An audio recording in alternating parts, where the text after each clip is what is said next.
인류 역사상 가장 비극적이고 어두웠던 날은 언제였을까요? 바로 아담과 하와가 선악과를 따먹고 하나님을 떠난 날일 것입니다.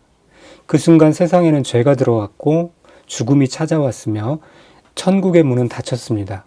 모든 것이 끝난 것 같은 절망적인 순간이었죠. 하지만 그것으로 끝이 아니었습니다. 바로 그 심판의 현장에서 하나님은 인류를 구원할 가장 강력한 희망의 메시지를 선포하십니다. 성경 전체의 요약판이자 신학자들이 원시 복음이라고 부르는 창세기 3장 15절인 것이죠. 내가 너로 여자와 원수가 되게 하고 내 후손도 여자의 후손과 원수가 되게 하리니 여자의 후손은 내 머리를 상하게 할 것이요 너는 그의 발꿈치를 상하게 할 것이니라. 자, 단순한 저주처럼 들리는 이 말씀 속에는 장차 오실 메시아와 그분이 이루실 구원의 대서사시가 담겨져 있습니다. 오늘 우리는 이 말씀 속에서 숨겨진 하나님의 놀라운 구원 계획을 이 세 가지 포인트로 풀어보려고 합니다. 첫 번째 포인트는 구원자의 이름입니다.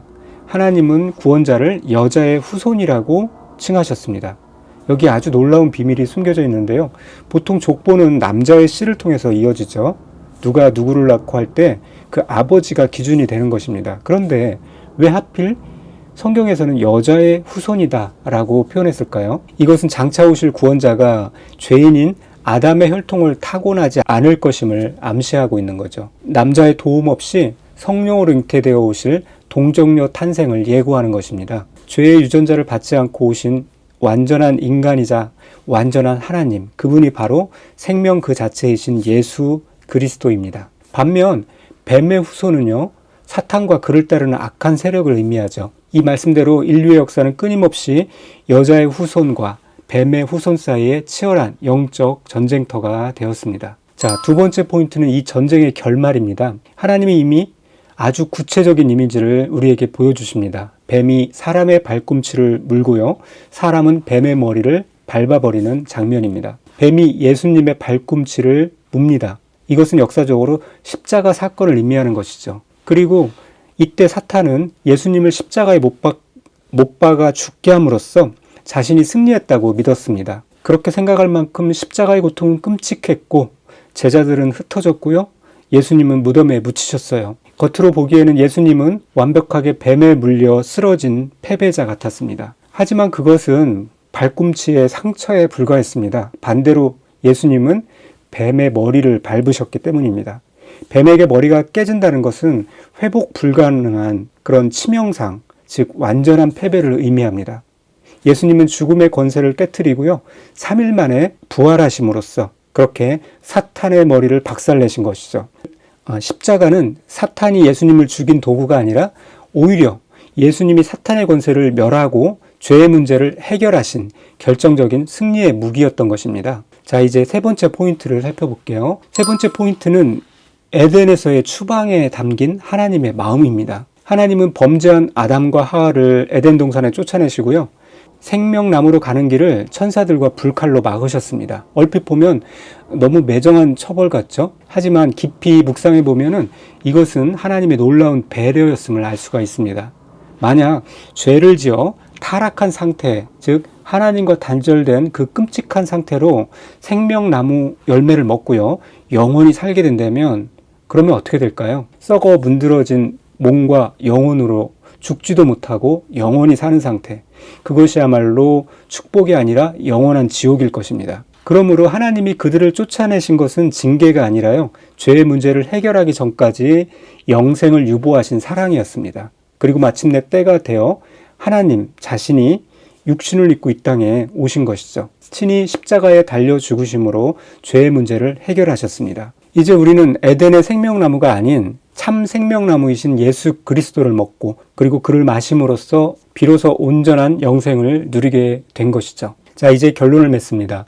신앙생활이란 무엇일까요? 바로 이 승리하신 그 예수님의 승리에 연합하는 것입니다.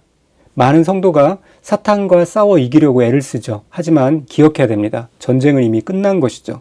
대장 되신 예수님께서 2000년 전 골고다 언덕에서 원수의 머리를 깨트리셨습니다. 우리는 승리를 쟁취하기 위해 싸우는 자들이 아니라요, 이렇게 이미 확보된 승리를 믿음으로 확인하며 나아가는 자들인 것이죠. 그런데 사탄은 지금도 여전히 머리가 깨진 채로 꼬리를 치며 우리를 위협합니다. 우리를 낙심하게 하고요. 죄책감에 시달리게 합니다. 그러나 두려워하지 않아야 되죠. 그는 이미 패배한 적장이기 때문입니다. 마치 우리가 파리를 무서워서 피하지 않듯이요. 파리가 다가오면 때려잡거나 쫓아버리면 될 뿐이지 그걸 무서워할 필요는 없는 것입니다. 자, 이렇게 우리의 삶은 현재 진행형이자 미래 완료형인 승리의 드라마입니다.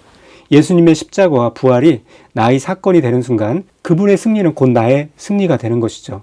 그러므로 우리는 어떤 상황 속에서도 패잔병처럼 살 수가 없습니다. 세상의 공격 앞에 주눅들 필요가 없습니다.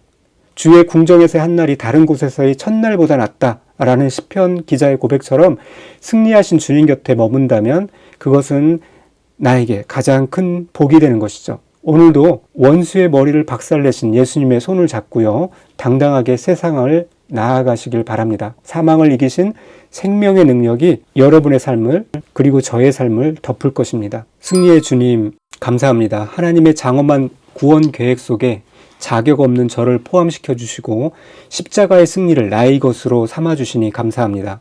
죄로 인해 영원히 고통받을 수밖에 없었던 저를 위해서 에덴에서 쫓아내심으로 더 큰 멸망을 막으시고 마침내 예수 그리스도를 통해 참된 생명의 길을 열어주신 그 깊은 사랑을 찬양합니다. 주님, 때로는 세상의 공격이 거세고 사탄의 참소가 두려울 때가 있습니다. 하지만 이미 뱀의 머리를 상하게 하신 주님의 승리를 신뢰합니다. 오늘 하루 패배의식에 젖어 사는 것이 아니라 부활하신 주님과 연합하여 승리자답게 살게 하여 주시옵소서. 나를 통해 이 기쁜 승리의 소식이 방황하는 영혼들에게 전해지게 하시고 하나님의 나라가 확장되는 일에 쓰임받는 영광스러운 인생이 되게 하여 주시옵소서. 이 영상을 보고 듣는 모든 사람들에게도 그렇게 쓰임받는 영광스러운 인생이 되게 하여 주시옵소서. 예수님의 이름으로 기도드립니다. 아멘.